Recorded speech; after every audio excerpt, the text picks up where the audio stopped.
Pour cette interview aujourd'hui, je suis en compagnie de Pierre-Yves Berger. Bonjour. Bonjour. Vous êtes directeur marketing stratégique pour la région Europe, Moyen-Orient, Afrique de ST Microélectronique. Je voulais d'abord que vous nous disiez un petit mot quand même sur le positionnement de ST aujourd'hui dans le marché des semi-conducteurs. Ok, donc ST, effectivement, dans le marché des semi-conducteurs, on conçoit, on fabrique des composants électroniques qui servent aujourd'hui dans différentes applications du quotidien, que ce soit vos appareils électroniques, téléphone, votre électroménager à la maison, l'automobile également, où on a pas mal de composants, et puis des applications beaucoup plus industrielles qu'on va retrouver dans toutes nos entreprises en Europe, par exemple, et au-delà dans le monde. Alors, notre sujet, c'est pas tellement ça, mais c'en est pas si loin finalement. Vous avez annoncé avec la Software République Vision for Rescue qui doit faire émerger une nouvelle génération de services d'urgence. Alors, parlez-nous de ce projet.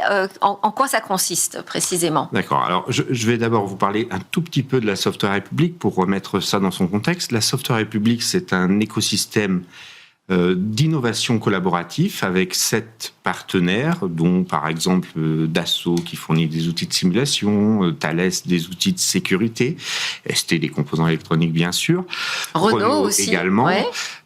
Et le but de cet écosystème, c'est vraiment d'essayer de collaborer pour innover sur des sujets de mobilité, quand l'innovation aujourd'hui, c'est difficile de la faire tout seul, donc on se met en groupe et on essaye d'adresser les points de douleur, comme on dit en anglais, sur des sujets de mobilité. Et notamment, Vision for Rescue, c'est cet état d'esprit-là. On s'est associé avec des brigades de sapeurs-pompiers, notamment la brigade des sapeurs-pompiers de Paris, pour comprendre leurs problématiques, comprendre leurs challenges, et ils nous en ont donné 2, pardon.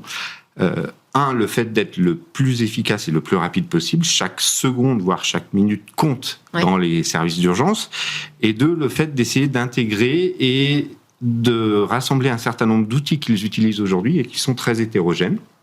Et en partant de ces 2 problématiques-là, on a essayé de construire Vision for Rescue, qu'on a donc présenté il y a... Parce que les services d'urgence, aujourd'hui, c'est un coup de fil et ça y est, ils arrivent. Donc, quelle était vraiment la difficulté, là ? Alors, c'est effectivement un coup de fil, et puis quand on regarde derrière la scène, c'est beaucoup plus de coups de fil, beaucoup plus d'interactions entre les différents services, et c'est vraiment ce qu'on a essayé d'apporter avec Vision for Rescue, intégrer tous ces outillages-là dans une expérience beaucoup plus unifiée, beaucoup plus intégrée, avec... Donc c'est quoi ? C'est une plateforme logicielle qui connecte différents services d'urgence entre elles ? Alors c'est une plateforme, oui, mais pas que. C'est aussi des équipements intégrés. On a par exemple la R4 qui a été modifiée pour la transformer en centre de commande mobile, qui intègre les outillages, qui intègre les différentes plateformes qui sont toutes connectées pour que le pompier, par exemple, sur une situation d'urgence, ait tout à portée de main. Alors, je ne sais pas si on a une image, d'ailleurs, de la démonstration à Vivatech, qui a été faite sur Vivatech 2025. Quand vous dites tout l'outillage, alors expliquez-nous plus précisément, qu'on se fasse vraiment une idée de l'innovation. Eh bien... encore une fois, l'innovation et la grande valeur ajoutée qu'on a apportée, c'est vraiment d'intégrer tous les outils.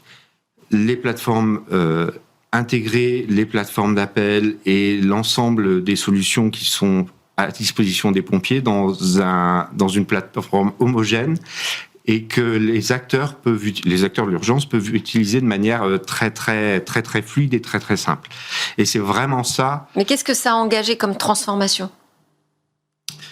Qu'est-ce qu'il a fallu résoudre comme problème ? Vous disiez les pain points, on a essayé de travailler là-dessus. Le gros pain point, ça a été vraiment l'intégration. C'est quoi, l'interopérabilité ? L'interopérabilité, l'intégration des différents services entre eux. Et donc il n'a pas fallu, vous n'avez pas changé chaque service, vous avez créé une plateforme qui permet... On a créé une plateforme qui permet de beaucoup mieux intégrer les différents services. D'accord. Et de les rendre disponibles dans des équipements sur le terrain. Donc c'est 100% du logiciel, non ? Non. S'il y a ces microélectroniques, qu'est-ce que vous avez fait alors ? Bien sûr que non. La brique que vous avez apportée. Si vous prenez par exemple la voiture sert de centre de commande mobile et de plateforme de décollage de drones. Ouais. Les drones sont aujourd'hui équipés de composants qui leur permettent d'être beaucoup plus intelligents, beaucoup plus à même d'analyser le territoire et l'environnement qu'ils survolent, par exemple. Dans le véhicule, on a des solutions d'intelligence artificielle qui permettent de mieux analyser toutes les données qui sont récoltées par le drone, par l'immobilier urbain, etc. Et puis de prendre des décisions beaucoup plus locales et beaucoup plus autonomes, et d'éviter d'avoir à renvoyer toutes ces données dans un cloud quelque part ou sur une plateforme d'analyse à distance.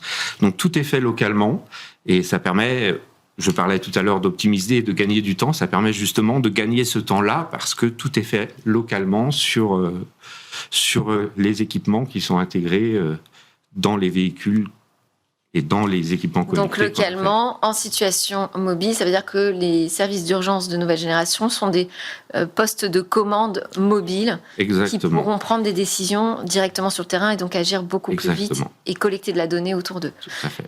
Super, merci beaucoup Pierre-Yves Berger, directeur marketing stratégie chez ST Microélectronics. Merci pour vos éclairages. Merci à vous.